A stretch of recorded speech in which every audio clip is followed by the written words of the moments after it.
উপজেলার চান্দিনায় অনুষ্ঠিত হলো লিবারেল ডেমোক্রেটিক পার্টি এলডিপি ত্রিবার্ষিক সম্মেলন। তথ্য ও ভিডিও চিত্র নিয়ে রিপোর্ট করছেন AKM আজাদ।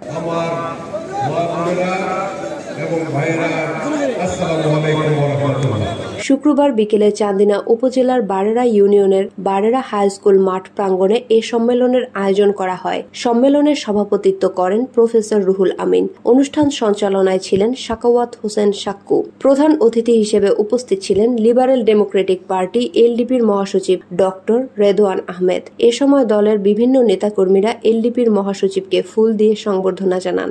তিনি তার বক্তব্যে বর্তমান রাজনৈতিক প্রেক্ষাপট তুলে ধরে বলেন, একটি কুচক্রী মহল নির্বাচনকে পিছিয়ে দেওয়ার চেষ্টা করছে, তবে যতই চেষ্টা করা হোক না কেন সঠিক সময় নির্বাচন হবেই। পরে তিনি দলের নতুন কমিটি ঘোষণা করেন। এ সময় আরও বক্তব্য রাখেন উপজেলা এলডিপির সভাপতি AKM শামসুল হক, সাধারণ সম্পাদক অধ্যক্ষ আবু তাহের, কেন্দ্রীয় এলডিপির উপদেষ্টা অধ্যক্ষ আবুল কাশেম, পৌর এলডিপির সভাপতি অধ্যক্ষ গিয়াসউদ্দিন, উপজেলা গণতান্ত্রিক যুবদলের সভাপতি সাইফুল ইসলাম বাবর। এ সময় উপস্থিত ছিলেন পৌর সাধারণ সম্পাদক শাহ আলম, সাংগঠনিক সম্পাদক হারুনুর রশিদ, সাধারণ সম্পাদক রাজীব আহমেদ ভুইয়া, গণতান্ত্রিক যুবদল সভাপতি মনিরুল ইসলাম মাস্টার, সাধারণ সম্পাদক জামশেদ আহমেদ জাকির, গণতান্ত্রিক স্বেচ্ছাসেবক দল সভাপতি সাখাওয়াত হোসেন সাক্কু, মাধাইয়া ইউনিয়ন এলডিপির সভাপতি আব্দুস সালাম আরদ্দার সহ সভাপতি মনুমিয়া মেম্বার, সাধারণ সম্পাদক হারুনুর রশিদ, পৌর গণতান্ত্রিক ছাত্রদল সভাপতি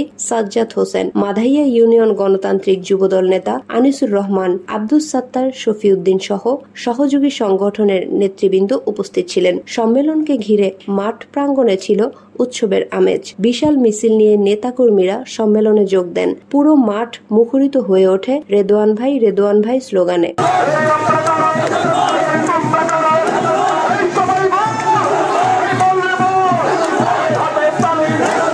কণ্ঠ মালিয়া আহমেদ পায়েল, মাতৃভাষা টেলিভিশন।